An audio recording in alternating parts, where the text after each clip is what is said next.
ഋതുമതിയായതു മുതൽ നിലയ്ക്കാത്ത മാസമുറയുമായി ഒരു 15-കാരി പെൺകുട്ടി.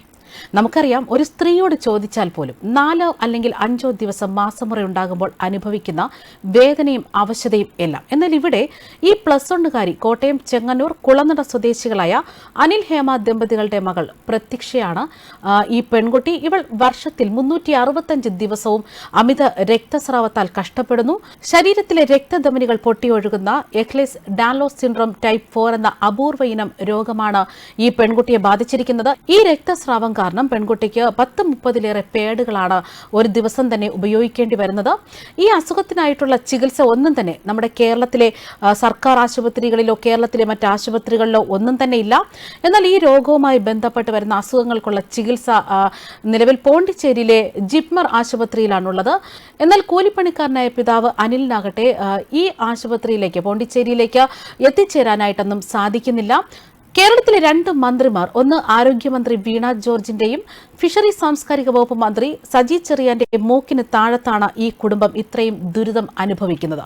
പോണ്ടിച്ചേരി ആശുപത്രിയിലേക്കുള്ള യാത്രയ്ക്ക് റെയിൽവേ പാസ് അനുവദിക്കണമെന്നാവശ്യപ്പെട്ടുകൊണ്ട് ഇവർ പിണറായി സർക്കാരിന്റെ പല വാതിലുകളിൽ മുട്ടിയെങ്കിലും ഇതുവരെ തിരിഞ്ഞു നോക്കിയിട്ടില്ലെന്ന് മാത്രമല്ല, ഇവരെ ആട്ടിപ്പായിക്കുകയാണ് ചെയ്തത്. ശരീരത്തിലെ രക്തധമനികൾ പൊട്ടി രക്തം വാർന്നു പോകുന്ന അവസ്ഥയാണിത്. ബസ്, ഓട്ടോ, ബൈക്കോ യാത്രകളൊന്നും തന്നെ ഈ കുഞ്ഞിന് പാടില്ല. സർജറി, ഇഞ്ചക്ഷൻ, ആന്റിബയോട്ടിക് ഒന്നും തന്നെ ഈ കുട്ടിക്ക് സാധിക്കില്ല. കാലുകൾക്ക് ബലക്കുറവുണ്ട്. മാത്രമല്ല, സഹിക്കാൻ കഴിയാത്ത ഒരു വേദനയാണ്. ഈ വേദന വന്നു കഴിഞ്ഞാൽ ഈ പെൺകുട്ടിയുടെ ബോധം വരെ നഷ്ടപ്പെടുന്നുണ്ട്. ഇപ്പോൾ ഈ കുടുംബം സുരേഷ് ഗോപിയുടെ മകളുടെ വിവാഹത്തിൽ പങ്കെടുക്കാനെത്തുന്ന പ്രധാനമന്ത്രി നരേന്ദ്രമോദിയെ കാണാൻ ഒരുങ്ങുകയാണ്. പോണ്ടിച്ചേരി ജിപ്മർ ആശുപത്രിയിൽ ചികിത്സയ്ക്കായി പോയി വരാനുള്ള റെയിൽവേ പാസ് അനുവദിക്കണമെന്നാണ് ഈ കുടുംബം പ്രധാനമന്ത്രിക്ക് മുന്നിൽ വയ്ക്കുന്ന ഏക ആവശ്യം. രോഗമെന്ന് പറഞ്ഞാൽ കുഞ്ഞ് 5ാം ക്ലാസ്സിൽ പഠിക്കുന്ന സമയത്ത് ഇവൾ നടന്നു പോകുന്ന കൂട്ടത്തിൽ ഫ്ലിപ്പായി വീഴുമായിരുന്നു. 9 മാസത്തോളം ബെഡ് കൊണ്ട് മാത്രം കവിച്ചു കൂട്ടുകയായിരുന്നു. അവൾക്ക് എഴുന്നേറ്റ് നടക്കാൻ പോലുമല്ല, കിടക്കുന്ന കിടപ്പിൽ തന്നെയായിരുന്നു എല്ലാ കാര്യങ്ങളോടും സാധിച്ചുകൊണ്ടിരുന്നത്. കുഞ്ഞ് വയസ്സറിഞ്ഞു കഴിഞ്ഞപ്പോൾ കുഞ്ഞിന് ബ്ലീഡിങ് നിൽക്കാതെയായി. കണ്ണിലെ ഞരമ്പ് പൊട്ടി, വയറിലെ ഞരമ്പ് പൊട്ടി, ചെവിയിലെ ഞരമ്പ് പൊട്ടി, കണ്ണിലാണെങ്കിൽ ബ്ലഡ് ഇറങ്ങി, ഞരമ്പ് പൊട്ടി കണ്ണിലേക്ക് ബ്ലഡ് ആവുന്നു. എന്നിട്ടൊന്നും ഡോക്ടേഴ്സ് ഒന്നും പറയുന്നില്ല, നോക്കാം മാറും എന്ന് പറയുന്നതല്ലേ ഉള്ളൂ. അന്ന് മുതൽ ഇന്ന് വരെ ഞങ്ങൾ പോണ്ടിച്ചേരി ജിപ്മർ ഹോസ്പിറ്റലിലാണ് പോയിക്കൊണ്ടിരിക്കുന്നത്.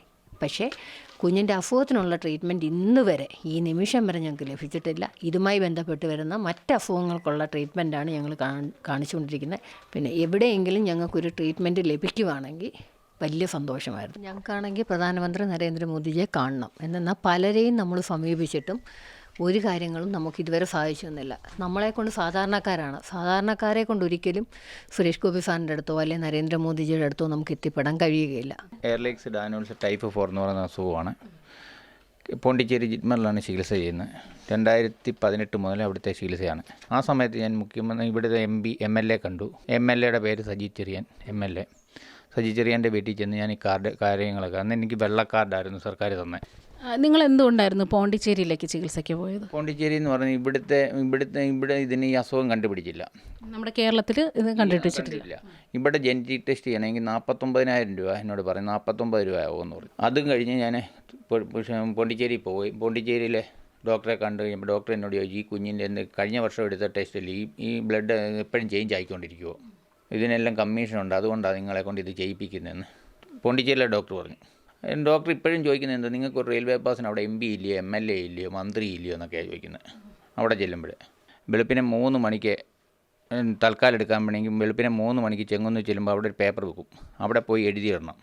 എഴുതിയിട്ടിട്ട് 7 മണിക്ക് പിന്നെ അവർ ടോക്കൺ തരും, നമ്പർ തരും. പിന്നെ 11 മണിക്ക് തൽക്കാലം എടുക്കാനൊക്കത്തുള്ളൂ.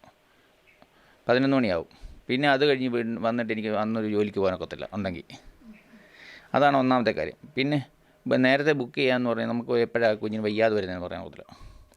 അന്നേരം നമുക്ക് പാസ് ഉണ്ടെങ്കിൽ നമുക്ക് പെട്ടെന്ന് കയറിപ്പോവാം. ഇത് ഇന്ന് വരെ എല്ലാവരെയും നമ്മൾ സമീപിച്ചു. ഡോക്ടർ പോണ്ടിച്ചേരിയിലെ ഡോക്ടർ ചോദിക്കുന്ന ഇതേ ഒരു ചോദ്യം. ഞാൻ മേഡത്തിനോട് പറഞ്ഞാൽ ഇത് പല ആൾക്കാരോടും ഞാൻ പലിശയ്ക്ക് എടുക്കുന്നുണ്ട്. മൈക്രോ ഫൈനാൻസ് എടുത്തിട്ടുണ്ട്. പല മൈക്രോ ഫൈനാൻസിൽ നിന്ന് ഞാൻ പൈസ എടുത്തിട്ടുണ്ട്. പല അയലത്തെ വീട്ടിലെ മേളിലത്തെ വീട്ടിലെ ചേച്ചി വരെ എനിക്ക് എടുത്തു തന്നിട്ടുണ്ട് ചികിത്സയ്ക്ക് വേണ്ടിയിട്ട്. ഒരു പ്രാവശ്യം പോകണമെങ്കിൽ തന്നെ 30,000-35,000 രൂപ പോണ്ടിച്ചേരി പോകുന്നുണ്ട്. പിന്നെ 2 വട്ടം ഇവിടുന്ന് ആംബുലൻസിൽ കൊണ്ടുപോയ സമയമുണ്ട്. പിന്നെ കാറ് പിടിച്ച് പോയിട്ടുണ്ട്. ഇവിടെ പരിമല ഹോസ്പിറ്റൽ എന്ന് പറഞ്ഞാൽ അടുത്ത ഹോസ്പിറ്റലുണ്ട്, അവിടെ കൊണ്ടുപോകും. ഇപ്പം അവിടുത്തെ ഡോക്ടർമാർക്കൊന്നും ചെയ്യാനൊക്കത്തില്ല. പിന്നെ ഞങ്ങൾക്ക് കാറ് വിളിക്കാൻ എന്നും കാറ് വിളിച്ച് പോകാനുള്ള സാമ്പത്തികമില്ല. കുഞ്ഞിനെ പള്ളിക്കൂടത്തിൽ ഇടയ്ക്ക് കൊണ്ടിരുത്തണമെങ്കിൽ പോലും ഞാൻ ബൈക്കിനകത്ത് ഞങ്ങൾ രണ്ടും കൂടെ പോയാൽ അത് ഈ നാട്ടുകാർക്കെല്ലാം അറിയാം. ബൈക്കിൻ്റെ ഇടയ്ക്ക് ഇരുത്തും, കൊണ്ടുപോകും. അതാണ് ഞങ്ങളുടെ കണ്ടീഷൻ. നമുക്ക് ഓട്ടോ വിളിച്ച് കഴിഞ്ഞാൽ പോകണമെന്നുണ്ടെങ്കിൽ 200 രൂപ 250 രൂപ വേണം. ഇവിടുന്ന് അവൾ പഠിക്കുന്ന മർത്തോമ ഹയർ സെക്കൻഡറി സ്കൂൾ ബെമ്മിണിയിലാണ് പഠിക്കുന്നത്. ഇതിന് പ്രതിവിധിയായിട്ട് ഒരു ചികിത്സ ഇതുവരെ നമുക്ക് കിട്ടിയിട്ടില്ല. ഇവിടുത്തെ എല്ലാ നേതാക്കന്മാരോടും 3 നേതാക്കന്മാരോടും ഞാൻ കാല് പിടിച്ചു, പല ആൾക്കാരോടും ഞാൻ പറഞ്ഞു.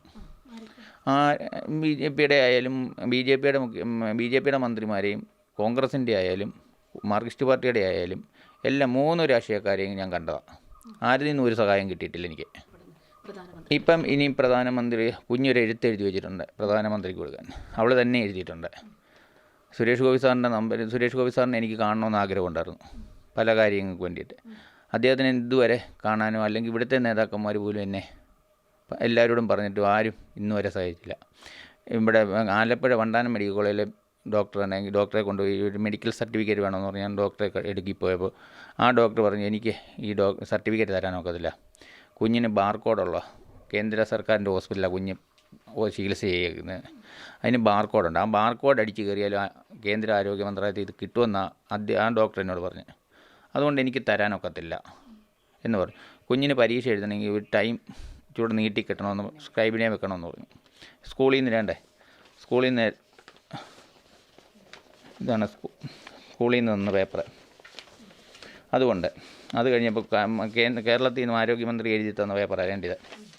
ഇവിടെ ഇതിന് ചികിത്സയില്ല, നിങ്ങൾ പോണ്ടിച്ചേരി ഇതിന് കണ്ടിന്യൂ ചെയ്യുക. എന്നിട്ടാണ് 20,000 രൂപ അക്കൗണ്ടിൽ കിട്ടേ തന്നെ. സ്കൂളിൽ നിന്ന് എഴുതി തന്ന ഒരു മെഡിക്കൽ സർട്ടിഫിക്കറ്റ് ഹാജരാക്കണമെന്ന് പറഞ്ഞു വേണ്ടേ. ഈ കുടുംബം ഇന്ന് വളരെയധികം ദുരിതത്തിലാണ് എന്ന് വേണം പറയാൻ. ഇദ്ദേഹം ഇപ്പോൾ ജോലിക്ക് പോലും പോകാൻ കഴിയാത്ത തരത്തിലാണ് ഇദ്ദേഹങ്ങളുടെ മകളെ പരിപാലിക്കുന്നത്. ജോലിക്ക് പോകാത്ത കാരണത്താൽ കടം കൂടുന്നതിനും പുറത്തിറങ്ങാൻ പറ്റാത്ത അവസ്ഥകളിലേക്ക് തന്നെ പോകുന്നു. ഒരു വശത്ത് ചികിത്സ, ഒരു വശത്ത് കടം, അങ്ങനെ ഇവരുടെ കുടുംബജീവിതം തന്നെ വളരെ ബുദ്ധിമുട്ടായി പോയിക്കൊണ്ടിരിക്കുന്നു. ഇപ്പോൾ സർക്കാർ ഇവരെ സഹായിച്ചിട്ടില്ല എന്ന് ഞങ്ങൾ പറയുന്നില്ല. സർക്കാർ സഹായിച്ചു. ഇവർക്ക് ഇത്രയും കാലമായി നിങ്ങൾക്ക് ചിലവായത് എത്ര ലക്ഷം രൂപയായിരുന്നു? ഞാൻ ഇപ്പം 12 ലക്ഷം രൂപ കഴിഞ്ഞതിൻ്റെ അങ്ങേ വർഷം വരെ 2022 വരെ 12 ലക്ഷം രൂപയുടെ ബില്ല് ഞാൻ കൊടുത്തിട്ടുണ്ട്. 12 ലക്ഷത്തിൻ്റെ ബില്ലാണ് ഇവർ കൊടുത്തത്. എന്നാൽ ഇവർക്ക് കിട്ടിയിട്ടുള്ളതാകട്ടെ തുച്ഛമായ ഒരു 20,000 രൂപ ദുരിതാശ്വാസ നിധിയിൽ നിന്ന്, അല്ലേ, ചികിത്സയുടെ ദുരിതാശ്വാസ നിധിയിൽ നിന്ന് കിട്ടിയിരിക്കുന്നത് 20,000 രൂപ മാത്രമാണ്. മാത്രമല്ല, മറ്റൊരു കാര്യം ഇവിടെ ശ്രദ്ധിക്കേണ്ടത്, ഇവർ ഈ ചികിത്സയ്ക്കായി പോയിരിക്കുന്നത് പോണ്ടിച്ചേരിയിലെ ആശുപത്രിയിലാണ്. ഈ പോണ്ടിച്ചേരിയിലെ ആശുപത്രിയിൽ ഈ ചെങ്ങന്നൂരിലെ ഈ കുടുംബം, അതായത് ഒരു ദിവസത്തെ നിത്യജീവിത ചിലവിന് പോലും വഴിയില്ലാത്ത ഈ കുടുംബം പോണ്ടിച്ചേരി ആശുപത്രിയിൽ പോകണമെങ്കിൽ, ഈ മകളെയും കൊണ്ട് പോകണമെങ്കിൽ അതിൻ്റെ ചിലവ് അടുത്ത് മറ്റൊന്നാണ്. നല്ല രീതിയിൽ വലിയൊരു തുക തന്നെയായിരിക്കും അടുത്ത ചിലവായിട്ട് വരുന്നത്. എന്തുകൊണ്ടായിരിക്കും ഇവർക്കെല്ലാം അവിടെ പോകേണ്ടി വരുന്നു എന്നതാണ് ജനങ്ങളുടെ മുന്നിലൊരു ചോദ്യമായി വരുന്നത്. കാരണം നമുക്കറിയാം, നമ്മുടെ മുഖ്യമന്ത്രി അടക്കമുള്ള മന്ത്രിമാരും MLA എല്ലാവരും എന്തെങ്കിലും ഒരു രോഗം വന്നു കഴിഞ്ഞാൽ അവർ ചികിത്സിക്കാൻ പോകുന്നത് അമേരിക്കയിലല്ലേ. അപ്പം ഈ പാവപ്പെട്ട ജനങ്ങൾക്ക് മാത്രം എന്തുകൊണ്ടാണ് അമേരിക്കയിലൊന്നും ചികിത്സ ഒന്നും ചെയ്യാൻ പറ്റില്ല? എന്തുകൊണ്ട് അത് നിങ്ങൾ അന്വേഷിച്ചിട്ടുണ്ടോ? ഞാൻ എൻ്റെ ഇപ്പോഴത്തെ കാര്യം പറഞ്ഞു, ഇവിടുത്തെ പാവങ്ങളായ ജനങ്ങളുടെ മുമ്പിൽ ഈ മന്ത്രിമാർക്കൊന്നും വോട്ട് കൊടുക്കരുത്, ഈ രാഷ്ട്രീയക്കാർക്ക് ആർക്കും വോട്ട് കൊടുക്കരുത്. ഇവിടെ രാഷ്ട്രീയ ഭരണം വേണ്ട. എൻ്റെ കണക്ക് കൂട്ടി ഞാൻ പറയുക, എൻ്റേതായിട്ടുള്ള എൻ്റെ സ്വയം മനസ്സാരെ പറയുക, ഇവിടെ കേന്ദ്രം ഭരണം അല്ലെങ്കിൽ രാഷ്ട്രപതി ഭരണം വരണം. പാവങ്ങളായിട്ടുള്ള കുഞ്ഞുങ്ങൾക്ക് എന്തെങ്കിലും കിട്ടണമെങ്കിൽ രാഷ്ട്രപതി ഭരണം വരണം. 3 രാഷ്ട്രീയക്കാരുണ്ടെന്ന് പറഞ്ഞിട്ട് കാര്യമില്ല. രാഷ്ട്രീയക്കാർക്ക് ചിലപ്പോൾ അവർക്ക് എല്ലാവരുടെയും പോക്കറ്റ് നിറയ്ക്കാൻ വേണ്ടിയിട്ടുള്ളവരായിരിക്കാം. അവരുടെ ഒത്താശ പറയുന്ന അല്ലെങ്കിൽ അവരുടെ എന്തോന്ന് ചെയ്ത് നിൽക്കുന്നവർക്ക് മാത്രമേ ഉള്ളൂ മുൻഗണന. ഞാൻ അനുഭവസ്ഥനാണ്. ഇനി മറ്റൊരു കാര്യം വരുന്നത്, ഇദ്ദേഹത്തിൻ്റെ ഈ വീടിന്ന് 10 വീടുകൾക്കപ്പുറം, അതായത് ഏകദേശം 1 കിലോമീറ്റർ പോലുമില്ല നമ്മുടെ ബഹുമാനപ്പെട്ട സാംസ്കാരിക വകുപ്പ് മന്ത്രി അല്ലെങ്കിൽ ചെങ്ങന്നൂരിൻ്റെ MLA സജി ചെറിയാൻ അദ്ദേഹത്തിൻ്റെ വീട്. അതിനും 1 കിലോമീറ്റർ മാറി വരുമ്പോൾ നമ്മുടെ ആരോഗ്യമന്ത്രി വീണ ജോർജിൻ്റെ വീടാണ്. നോക്കണം, വീണ ജോർജ് മന്ത്രി, ആരോഗ്യമന്ത്രിയുമുണ്ട്, സാംസ്കാരിക വകുപ്പ് മന്ത്രിയുമുണ്ട്. രണ്ടും ഇവരുടെ വീടിൻ്റെ അയൽപ്പക്കക്കാരെന്ന് തന്നെ പറയേണ്ടി വരും. പക്ഷേ അവരാരും തന്നെ ഇവരെ തിരിഞ്ഞു നോക്കിയിട്ടില്ല എന്ന് വേണം നമുക്കിതിൽ നിന്ന് മനസ്സിലാക്കാൻ കഴിയുന്നത്. ഇപ്പോൾ ഇവർ ഈ ചികിത്സയ്ക്കായിട്ട് ഇപ്പോൾ ഇവർ നിങ്ങൾ എന്താണ് ഇപ്പോൾ ആവശ്യപ്പെടുന്നത്? എന്താണ്? എനിക്ക് കുഞ്ഞിൻ്റെ ചികിത്സ എവിടെ കിട്ടിയാലും നമ്മൾ അതിന് ആരുടെയെങ്കിലും കനിവ് കിട്ടണം. എവിടെയെങ്കിലും ചികിത്സയുണ്ടോ, ഇതിന് പറ്റിയ എവിടെയെങ്കിലും ചികിത്സയുണ്ടോ, ആ ചികിത്സയ്ക്ക് ഒരു കനിവ് കിട്ടണം. എവിടെയെങ്കിലും ചികിത്സ ഉണ്ടെങ്കിൽ കൊണ്ടുപോയി ചികിത്സിപ്പിക്കണം. പ്രധാനമന്ത്രി നരേന്ദ്രമോദിയെ കാണണമെന്നുള്ള ആഗ്രഹമുണ്ട്. അദ്ദേഹത്തിൻ്റെ നേരിൽ നമുക്കിത് സമർപ്പിക്കാൻ ഒക്കുമെങ്കിൽ സുരേഷ് സാറിൻ്റെ മോടെ കല്യാണത്തിന് തൃശ്ശൂർ എത്തുന്നുണ്ട്, അതിന് പോകാനിരിക്കുക ഞാൻ. പിന്നെ അതുപോലെ തന്നെ എന്നോട് ഇന്നലെ ഒരാൾ വിളിച്ച്, തിരുവനന്തപുരത്തുള്ള മനോജ് സാർ എന്നെ വിളിച്ചായിരുന്നു, സിനിമ ഇൻഡസ്ട്രിയിൽ. അദ്ദേഹം വിളിച്ചിട്ട് എന്നെ പറഞ്ഞ് ഞാൻ കൊണ്ട് കാണിക്കാം, നരേന്ദ്രമോദിക്ക് നമുക്ക് കൊടുക്കാം എന്ന് ഇന്നലെ മനോജ് സാർ എന്നോട് പറഞ്ഞു, തിരുവനന്തപുരത്തുള്ള. നിങ്ങൾ നവകേരള സദസ്സുണ്ടായിരുന്നില്ലേ, നിങ്ങൾ പോയോ? കുഞ്ഞിനെ ഇട്ടിട്ട് പോകാനൊക്കത്തില്ല. ഇപ്പോൾ ഈ നവകേരള സദസ്സ് എന്ന് പറഞ്ഞാൽ ജനങ്ങൾക്ക് വേണ്ടിയിട്ടുള്ളതല്ലല്ലോ. നവകേരള സദസ്സ് ജനങ്ങൾക്ക് വേണ്ടി, ഇങ്ങനെ ഒരു കുഞ്ഞ് ഇവിടെ കിടക്കുമ്പോൾ നവകേരള സദസ്സിന് വേണ്ടിയിട്ട് ഓടി നടക്കാൻ എന്നെ കൊണ്ടൊക്കത്തില്ല. എനിക്ക് കുഞ്ഞിനെ നോക്കണോ, നവകേരള സദസ്സിന് പോകുമോ? നവകേരള സദസ്സ് എല്ലാവരും കൊടുത്തവർക്കൊന്നും കിട്ടുന്നില്ലെന്നാണ് പറയുന്നത്. ഇത്രയും ബില്ല് കൊടുത്തിട്ട് എനിക്ക് 20,000 രൂപ കിട്ടിയത്. പിന്നെന്തിൻ്റെ നവകേരള? ബാലനീതി വകുപ്പിൽ കൊടുത്തു, ഇന്ന് വരെ ഒരാളിനും ഇല്ല. അവർ വിളിക്കുമ്പോൾ അവിടുത്തെ മേഡം പറയുന്നത് ഞങ്ങളെന്തോ എടുക്കാനാ, ഇവിടെ ഫണ്ടില്ല. പല സ്ഥലത്ത് പല വാതിലുകളിൽ ഇവർ മുട്ടിയിട്ടുണ്ടെങ്കിലും ഇവരെല്ലാം കൈയൊഴിഞ്ഞ മട്ടിൽ തന്നെയാണ് നമ്മുടെ നേതാക്കന്മാരെല്ലാവരും ചെയ്തിട്ടുള്ളത്. ഇവർക്ക് ഈ ഒരു വിശ്വാസം പോലും, നമ്മുടെ നേതാക്കന്മാരുടെ അടുത്തുള്ള വിശ്വാസം പോലും നഷ്ടപ്പെട്ടിരിക്കുകയാണ്. ഇപ്പോൾ ഇവർ ആവശ്യപ്പെടുന്ന ഒരു കാര്യമുണ്ട്, പ്രധാനമന്ത്രി നരേന്ദ്രമോദിജിയെ ഇവർക്ക് കാണണം. ഇവരുടെ ഈ അപേക്ഷ അദ്ദേഹത്തിൻ്റെ പക്കൽ ഏൽപ്പിക്കണം. ഈ കുഞ്ഞിൻ്റെ രോഗം കണ്ടുപിടിച്ചു, എന്നാൽ ഇവർക്ക് ആവശ്യം പണമല്ല, ഈ രോഗത്തിൻ്റെ ചികിത്സയാണ് ഇവർക്ക് ആവശ്യം. ഈ ചികിത്സയ്ക്ക് വേണ്ടിയിട്ട് കേരളത്തിൽ ഒരു ആശുപത്രികൾക്കും ഈ ചികിത്സ നടത്താനായിട്ട് കഴിയില്ല എന്ന് തന്നെയാണ് പറഞ്ഞിരിക്കുന്നത്. അത്ര ഭാരിച്ച ഈ ചികിത്സ നടത്താനായിട്ടുള്ള സാമ്പത്തിക സ്ഥിതിയും ഈ കുടുംബത്തിനില്ല. അതുകൊണ്ട് തന്നെ ഇവർക്ക് ഇപ്പോൾ ആവശ്യം വരുന്നത്, ഇവരുടെ ഈ മകൾ, 15 വയസ്സുകാരി മകൾ, ഈ കൊച്ചിനൊരു ഭാവി ജീവിതമുണ്ട്. ബാക്കി ഇവർക്ക് ഈ മകളെ പോരാഞ്ഞ് 2 മക്കൾ കൂടിയുണ്ട്. മൂത്തയാൾ +2 പഠിക്കുന്നു, ഇളയ മകൻ 7ാം ക്ലാസ്സിൽ പഠിക്കുന്നു, ഈ മകൾ +1 പഠിക്കുകയാണ്. അപ്പോൾ ഈ മകളുടെ ഭാവി ജീവിതത്തെക്കുറിച്ച് ഓർത്ത് ഈ അച്ഛനും അമ്മയും ഏറെ വിഷമത്തിലാണ്. നാളെ എന്താകും എന്നുള്ളതാണ്, ഏത് സമയവും ഈ കുഞ്ഞ് തളർന്നു വീഴും എന്ന ഒരു ആശങ്കയിലും വളരെ വിഷമത്തിലുമാണ് ഈ കുടുംബം ഇന്ന് പോകുന്നത്. ഓരോ ദിവസവും ഇവരെ കൊണ്ട് താങ്ങാൻ കഴിയുന്നില്ല, സാമ്പത്തികം ഒന്നും ഇവരെ കൊണ്ട് താങ്ങാൻ കഴിയുന്നില്ല. വീട്ടിലെ ചിലവ് പോലും ഇവർ വളരെയധികം ബുദ്ധിമുട്ടി തന്നെയാണ് പോയിക്കൊണ്ടിരിക്കുന്നത്. അപ്പോൾ ഇവരാവശ്യപ്പെടുന്ന ഒന്നാണ്, സുരേഷ് ഗോപി പലതവണ കാണാൻ ശ്രമിച്ചിരുന്നു അല്ലേ? കാണാൻ ശ്രമിച്ചു, പക്ഷേ അതൊന്നും നടത്തി തന്നിട്ടില്ല. ഗൂഗിളിൽ അദ്ദേഹത്തിൻ്റെ നമ്പർ വെച്ച് ഞാൻ പല പ്രാവശ്യം ട്രൈ ചെയ്തിട്ടൊന്നും അദ്ദേഹത്തിനെ കിട്ടിയില്ല. ഇവർക്ക് സുരേഷ് ഗോപിയെ കാണണം. സുരേഷ് ഗോപിയുടെ പക്കൽ സുരേഷ് ഗോപി ഒരു പിതാവിനെ പോലെ പെൺമക്കളെ സഹായിക്കുന്ന ആളാണ്. അദ്ദേഹത്തെ കാണണമെന്ന് തന്നെയാണ് ഇവർ ആവശ്യപ്പെടുന്നത്. അതുകൊണ്ട് തന്നെ ഇവർ സുരേഷ് ഗോപിയുടെ മകളുടെ വിവാഹത്തിന് ക്ഷണമൊന്നും കിട്ടിയിട്ടില്ലെന്ന് നമുക്കറിയാം. പക്ഷേ ഇവർ പോകുന്ന ഇവരുടെ ജീവിതവും കയ്യിൽ പിടിച്ചുകൊണ്ടാണ് ഇവർ സുരേഷ് ഗോപി അദ്ദേഹത്തിൻ്റെ മകളുടെ വിവാഹത്തിന് പോകാനായി നിൽക്കുന്നത്. ചെങ്ങന്നൂർ മണ്ഡലത്തിലെ സജി ചെറിയാൻ അദ്ദേഹത്തിൻ്റെ വീട്ടിൻ്റെ ഫ്രണ്ടിലാണ് കർമാനൂസ് ഇപ്പോൾ നിൽക്കുന്നത്. ഇദ്ദേഹം സജി ചെറിയാൻ MLA ആണ്, ഇദ്ദേഹത്തിൻ്റെ അയൽവാസിയാണ്. എന്നാൽ കൂടി ചികിത്സയ്ക്കായിട്ടോ അല്ലെങ്കിൽ ഒരു തരത്തിലൊരു സഹായമോ അദ്ദേഹം ചെയ്തിട്ടില്ലെന്നാണ് ഇദ്ദേഹം പറയുന്നത്. മാത്രമല്ല, ഇതിനു മുമ്പുണ്ടായിരുന്ന ചില വീഡിയോകളിൽ അദ്ദേഹത്തിൻ്റെ പേര് പരാമർശിച്ചു എന്ന് പറഞ്ഞുകൊണ്ട് ഇദ്ദേഹത്തിന് ഒരു ഭീഷണി പോലും വന്നിരുന്നു അല്ലേ? ഇപ്പം 2-3 പേര് പറഞ്ഞു ആരുടെയും പേര് പറയണ്ടെന്ന്. എന്തുകൊണ്ടാണ് പേര് പറയേണ്ടെന്ന് പറഞ്ഞത്? നിങ്ങൾക്ക് ഇങ്ങനെ ഒരു ബുദ്ധിമുട്ടുള്ളത് കൊണ്ട് നിങ്ങൾ പലരെയും സമീപിച്ചിട്ടും സഹായം കിട്ടാത്തത് കൊണ്ടല്ലേ പറഞ്ഞത്? അതുകൊണ്ടാണ് നമ്മളെല്ലാവരോടും പേര് പറഞ്ഞത്. ഇന്ന ആൾക്കാർ 3 വർഷം മുമ്പേ സജി ചെറിയാൻ്റെ അടുക്കി പോയെന്നും പേപ്പറെല്ലാം കൊടുത്തെന്നും അദ്ദേഹം മെമ്പറെ വിളിച്ച് പറയുകയും എൻ്റെ മുമ്പ് വെച്ച് തന്നെ മെമ്പറെ വിളിക്കുകയും ചെയ്ത്. മെമ്പറെ വിളിച്ചിട്ട് മെമ്പറുടെ എല്ലാ കോപ്പിയും, കുഞ്ഞിൻ്റെ ഫയലിൻ്റെ കോപ്പി എല്ലാം മെമ്പറുടെ കൊടുത്തു. എന്നിട്ട് പോലും നമുക്ക് സഹായം കിട്ടിയിരുന്നില്ല. ഇവർ ചോദിക്കുന്ന ഒരു കാര്യം ഇങ്ങനെയാണ്. സജി ചെറിയാൻ അദ്ദേഹത്തിൻ്റെ മന്ത്രിയുടെ 2 മക്കളും പെൺമക്കളാണ്. അവർ രണ്ടുപേരും ഡോക്ടർമാരാണ്. ഈ ഒരു ചികിത്സയുടെ എല്ലാ പേപ്പറുകളും ഇവർ കൊടുത്തിരുന്ന സമയത്ത് ഈ ചികിത്സ എന്താണ് എന്നുള്ളത് ഈ മക്കളോട് ചോദിക്കാമായിരുന്നു.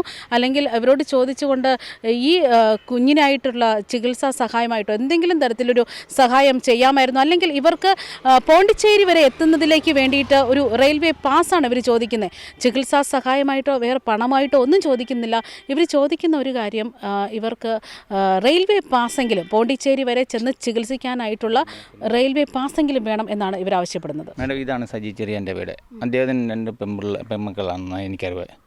അവർ ഡോക്ടർമാരാണ്. അവർക്ക് പോലും ഈ അസുഖത്തെക്കുറിച്ച് അറിയാതിരിക്കാം. പക്ഷേ ഇത് ആരെങ്കിലും ഒന്ന് അദ്ദേഹത്തിൻ്റെ ഇതെല്ലാം കൊണ്ട് കൊടുത്തപ്പോഴും അദ്ദേഹവും പെൺപിള്ളേർ ആ കുട്ടികളോട് ചോദിക്കാം ഈ അസുഖത്തിൻ്റെ രീതി എന്തുവാന്ന്. പുറമേ നോക്കുമ്പോൾ കുഞ്ഞിനൊരു അസുഖമില്ല. അവിടെ അസുഖം എന്തുവന്ന് ആ ഉള്ളിൽ ഇരിക്കുന്ന കാര്യങ്ങൾ ഡോക്ടറായിട്ട് 2 പേരുണ്ട്. എന്നാൽ എൻ്റെ അറിവ് ഡോക്ടർമാർ 2 പെൺപിള്ളേരാണെന്നാണ് എൻ്റെ അറിവ്. ചെറിയാൻ അവരുടെ കുഞ്ഞുങ്ങളോട് തന്നെ ചോദിക്കാം ഈ അസുഖത്തിൻ്റെ കാഠിന്യം എത്ര ഉണ്ടെന്ന്.